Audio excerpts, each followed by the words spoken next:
নমস্কাৰ মই আজি এটা বিশেষ কাৰণত আহিছো আপোনালোকৰ মাজলৈ যে এই বিজেপি চৰকাৰে কৈছিলে যে জনজাতি সকলক প্ৰকৃত তেখেতলোকৰ ৰাজনৈতিক মৰ্যাদা দিয়া হ'ব সামাজিক মৰ্যাদা দিয়া হ'ব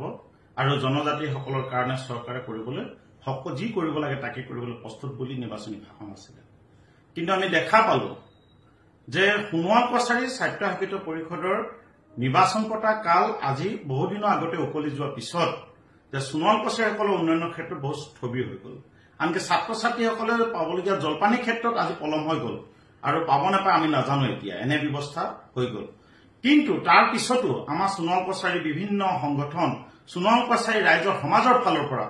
যে অসমত সোণোৱাল কছাৰী স্বায়ত্তশাসিত পৰিষদৰ বাবে নিৰ্বাচন দাবী কৰি থকা হৈছে আৰু এই নিৰ্বাচন দাবী কৰি থকাৰ সময়তে চৰকাৰে অতি কৌশলভাৱে এখন এডহক কমিটি বনাই দিছে আৰু এই এডহক কমিটিখন আমি দেখা পালো যে সোণোৱাল কছাৰী সমাজে নিৰ্বাচন পতাৰ পিছত সেই এডহক কমিটিত পূৰ্বতে যিখন মানে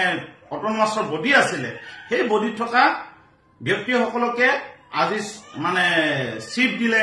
তাৰ এক্সিকিউটিভ মেম্বাৰ দিছে দি মিলি তেখেতলোকে গঠন কৰিলে এটো অতি দুৰ্ভাগ্যজনক কাৰণ জনগোষ্ঠীটোৱে এডহক কমিটি বিচৰা নাই আমাৰ সোণোৱাল সমাজে এডহক কমিটি বিচৰা নাই আমাৰ সোণোৱালসকলে কৈছে নিৰ্বাচন পাতক তাক লাগিলে ক'বলগীয়া নাই বিজেপিয়ে জিকি যাওক আমাৰ ক'বলগীয়া নাই বা কংগ্ৰেছে জিকক ৰাইজৰ দলে জিকক এজেপিয়ে জিকক কোনে জিকক বা নিৰ্দলীয় জিকক আমাৰ ক'বলগীয়া নাই আমাৰ কথা হৈছে যে নিৰ্বাচন প্ৰক্ৰিয়াৰে কিয়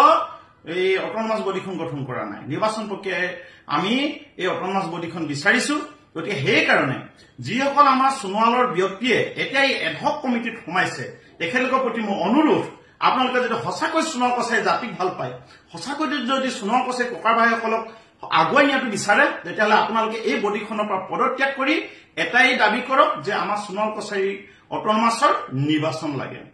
কাৰণ আমি যিসকল নৱপ্ৰজন্ম যিসকল উদীয়মান যুৱক উঠি আহিছে যিসকলে আজি নিৰ্বাচনীৰ জৰিয়তে তেখেতলোকে সোণোৱাল কছাৰী অট'নমাছৰ মাজলৈ যাবলৈ বিচাৰিছে তেখেতলোকক আজি বাধা দিয়া হৈছে আপোনালোকে যিসকলে এতিয়া অন্তৰ্ভুক্তি আছে আপোনালোকে নিৰ্বাচন খেলি জিকি যাওক আমাক ক'ব লগা নাই কিন্তু আপোনালোকক এটাই দাবী জনাইছো সঁচাকৈ যদি আপোনালোকে সোণোৱাল কছাৰী জাতীয় উন্নয়নৰ কথা ভাবিছে সঁচাকৈ যদি আমাৰ সোণোৱাল কছাৰীসকলৰ কথা ভাবিছে তেতিয়াহ'লে আপোনালোকে ইমিডিয়েট সোণোৱাল কছাৰী এডহক কমিটিৰ পৰা পদত্যাগ কৰি চৰকাৰক এটাই দাবী জনাওক আমি এই এডহক কমিটি নাথাকো আমাৰ সোণোৱাল কছাৰী জনগোষ্ঠীয়ে নিৰ্বাচন বিচাৰিছে গতিকে নিৰ্বাচন পাতিবলৈ আহ্বান জনাই আপোনালোকে এই বডিৰ পৰা পদত্যাগ কৰি আমাৰ সোণোৱাল কছাৰী ৰাইজক বিশেষকৈ যুৱ প্ৰজন্ম বিশেষকৈ মহিলা বিশেষকৈ বিভিন্ন সমাজকৰ্মীসকলক আগুৱাই যোৱাত মাত মতাত বা অট'নমাছলৈ যোৱাত সহায় কৰিব বুলি আপোনালোকক অনুৰোধ জনাইছো